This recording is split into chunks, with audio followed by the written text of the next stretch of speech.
Bila kita ingin melihat seperti apa praktek ukhuwah imaniyah yang dilakukan di era nubuwah, maka kisah para sahabat Nabi adalah gambaran yang paling ideal. Mereka mampu mewujudkan gambaran mukmin yang satu dengan lainnya seperti bangunan yang saling menguatkan, di mana Rasulullah bersabda, yang artinya perumpamaan orang-orang mukmin dalam hal saling mengasihi dan menyayangi adalah seperti sebuah tubuh.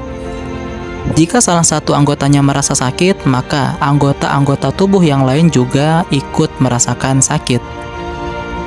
Riwayat Al-Baihaqi dalam Asy-Syu'ab menyebutkan, salah seorang sahabat Nabi suatu hari diberi hadiah berupa kepala kambing.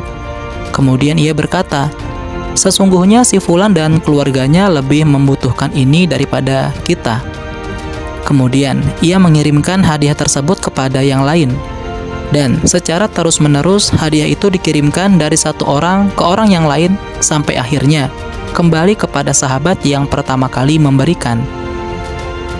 Abdurrahman bin Auf juga mengisahkan bahwa ketika sampai di Madinah, Rasulullah mempersaudarakannya dengan Sa'ad bin Ar-Rabi. Saat Abdurrahman datang, Sa'ad berkata, sesungguhnya aku adalah orang Ansor yang paling kaya. Aku akan membagikan untukmu separuh hartaku, dan silakan kau pilih mana di antara dua istriku yang engkau inginkan, maka akan aku lepaskan ia untuk engkau nikahi. Namun Abdurrahman berkata, tidak perlu, aku tidak membutuhkan yang demikian itu. Ada lagi seorang sahabat Nabi yang kedatangan tamu, tetapi ia tidak memiliki sesuatu untuk menjamu tamu tersebut. Ia hanya memiliki persediaan makanan untuk anak-anaknya saja, dan itu pun sangat sedikit. Sahabat itu kemudian meminta istrinya untuk mengajak anak-anaknya bermain, dan jika mereka lapar, ia meminta istrinya untuk mengajak mereka tidur. Ketika tamunya masuk ke dalam rumah, sahabat itu lantas memadamkan lampu ruang makannya dan menunjukkan seolah-olah dirinya sedang makan bersama tamu tersebut. Padahal sebenarnya, ia, istri dan anak-anaknya tidur dalam keadaan menahan lapar. Pagi harinya, pergilah sahabat dan istrinya ke Rasulullah, dan Rasul pun memberikan pujian Allah terhadap mereka berdua. Rasul berkata, sungguh, Allah merasa heran dan kagum dengan perbuatan kalian berdua terhadap tamu kalian. Maka Allah menurunkan ayat ke-9 dari surat Al-Hasyr. Begitulah praktek ukhuwah di masa generasi terbaik. Sikap amanah, jujur, adil, terpercaya, isar atau lebih mengutamakan orang lain adalah paket lengkap keadaan mereka yang menjadikan ukhuwah itu sedemikian indah terasa. Sebab kehidupan mereka terbebas dari segala bentuk fitnah yang membuat ukhuwah menjadi rusak dan cacat. Lalu bagaimana membangun ukhuwah di zaman fitnah? Akhir zaman adalah kondisi di mana sifat amanah akan tercabut dari dada manusia. Dari Hudzaifah radhiyallahu anhu, dia berkata, Rasulullah SAW mengabarkan kepada kami dua perkara, yang salah satunya telah aku buktikan, sedangkan yang satunya lagi masih aku tunggu kejadiannya.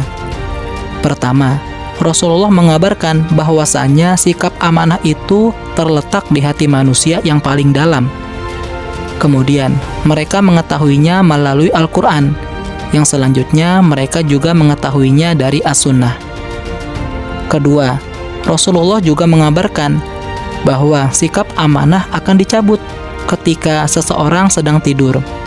Maka pada saat itulah amanah dicabut dari hatinya hingga tinggallah bekasnya itu seperti noda yang berwarna.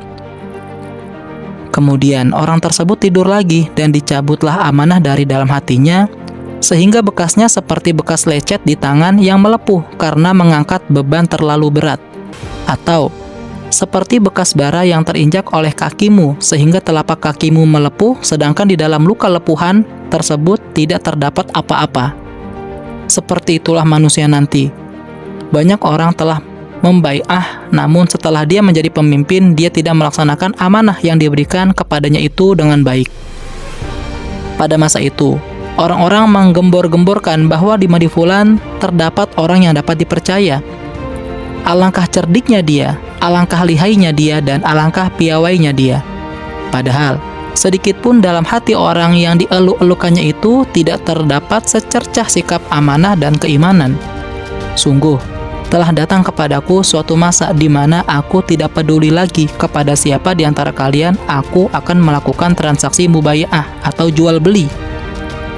Jika orang yang kuajak transaksi itu adalah seorang muslim, maka keislaman akan mencegahnya dari khianat. Dan jika dia adalah seorang Nasrani, maka pejabat pemerintah akan mencegahnya dari sifat khianat. Adapun sekarang ini, aku tidak mau bertransaksi kecuali dengan si fulan dan si fulan. Riwayat Hudzaifah di atas menggambarkan bahwa gejala berkurangnya sikap amanah ini mulai terjadi pada generasi awal umat Islam, sebagaimana yang tersirat dalam redaksi hadis tersebut. Menjelang akhir hayatnya, Hudzaifah mulai meragukan tingkah laku orang-orang di sekitarnya, sampai-sampai dia tidak mau melakukan mubayaah atau transaksi jual beli kecuali dengan fulan atau fulan, yaitu hanya orang-orang tertentu saja yang jumlahnya sedikit. Riwayat di atas mengisyaratkan bahwa di zaman tercabutnya amanah, maka seorang mukmin harus berhati-hati dalam bermuamalah, terutama saat berurusan dengan masalah uang. Banyak orang yang jujur dalam satu hal, namun ketika berurusan dengan harta, tiba-tiba kejujuran dan amanahnya tergadaikan. Lantas bagaimana seorang mukmin tetap bisa menjaga hubungan dengan saudaranya seiman di zaman fitnah, yang kejujuran telah menjadi barang yang mahal? Pada bagian pertama dari video ini sudah disinggung tentang bagaimana keadaan manusia di akhir zaman kelak, di mana Allah akan mencabut sifat amanah dari dada banyak manusia. Berkurangnya amanah yang dirasakan oleh sahabat Hudzaifah ini merupakan pertanda yang selalu berubah dan terjadinya karena akibat dari keadaan manusia sebelumnya. Kandungan hadis tersebut menyatakan bahwa pertanda tercabutnya amanah ini telah begitu kuat di tengah-tengah masyarakat dan hanya beberapa orang saja yang bisa dipercaya. Saking rusaknya sikap amanah, sahabat Hudzaifah hanya mau melakukan transaksi jual beli kepada beberapa orang saja. Bisa dibayangkan, jika Hudzaifah saja sudah mulai resah dengan dicabutnya amanah dari hati manusia, padahal mereka itu masih begitu dekat dengan masa Rasulullah, lantas bagaimana halnya dengan kondisi kita sekarang ini? Jarak zaman dengan sumber wahyu sudah teramat jauh, nilai sudah banyak yang berubah, belum lagi fenomena kemungkaran yang terjadi di mana-mana. Ini semua menunjukkan bahwa di masa sekarang ini, tercabutnya amanah merupakan pertanda hari kiamat yang benar-benar nyata di hadapan kita. Lantas bagaimana menjaga ukhuwah di zaman tercabutnya amanah? Adalah kondisi dilema untuk mewujudkan nilai-nilai ukhuwah dalam kehidupan masyarakat muslim yang sifat kejujuran dan amanah sudah meredup, bahkan hilang dari kehidupan mereka.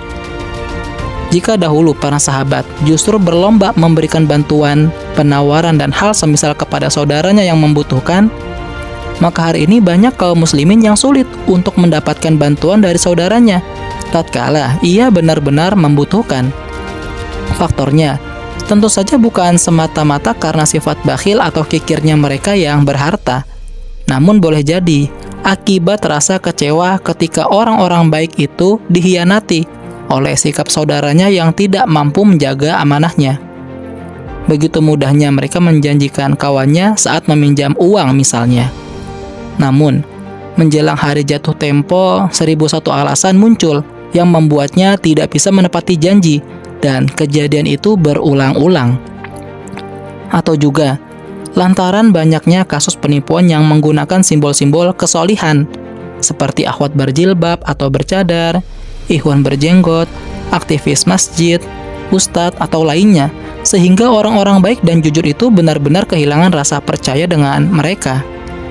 Imam Bukhari membuat satu bab tentang hal ini berdasarkan riwayat dari Abu Hurairah, di mana Rasulullah SAW bersabda, yang artinya, bagaimana jadinya, hai Abdullah bin Amr, jika engkau berada di tengah orang-orang yang rusak akhlaknya?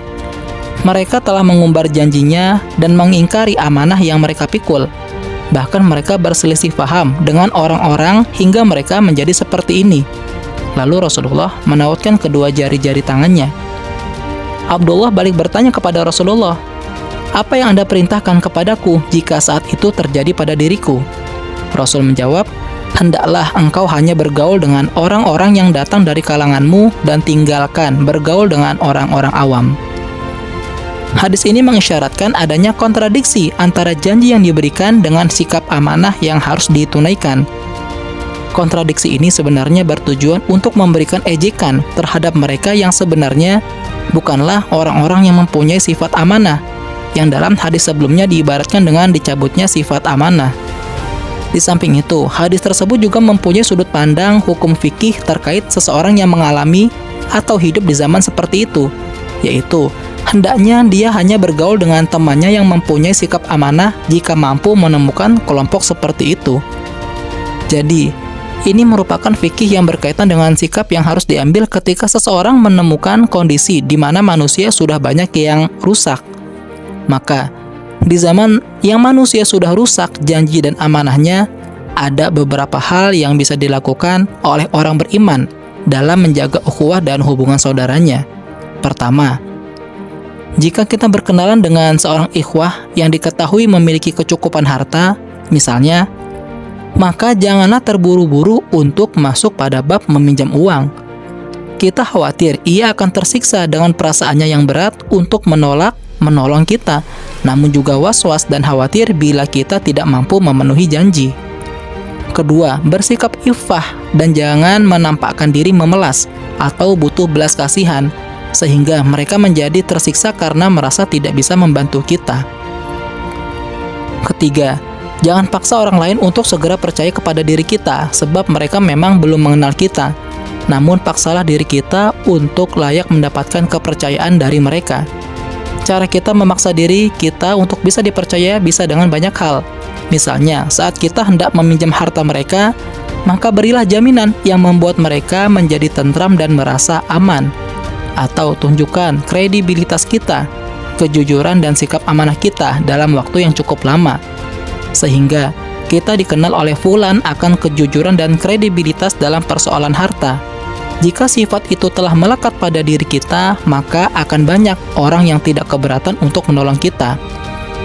Keempat, jika ada orang lain yang hendak meminjam harta kita dalam jumlah yang cukup besar, kalau dibanding dengan kualitas amanah dan kemampuannya, maka tolaklah permintaannya dengan baik-baik.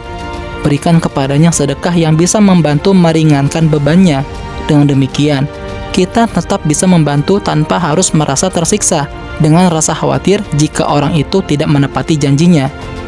Dan yang kelima, di zaman fitnah yang amanah tercabut dari kebanyakan hati manusia, terkadang sumpah dan janji mereka yang menggunakan nama Allah, bahkan hitam di atas putih bermaterai, semua itu tidak memberikan jaminan.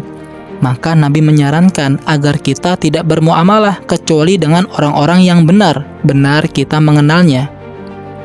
Hendaklah engkau hanya bergaul dengan orang-orang yang datang dari kalanganmu dan tinggalkan bergaul dengan orang-orang awam. Wallahu a'lam bishawab.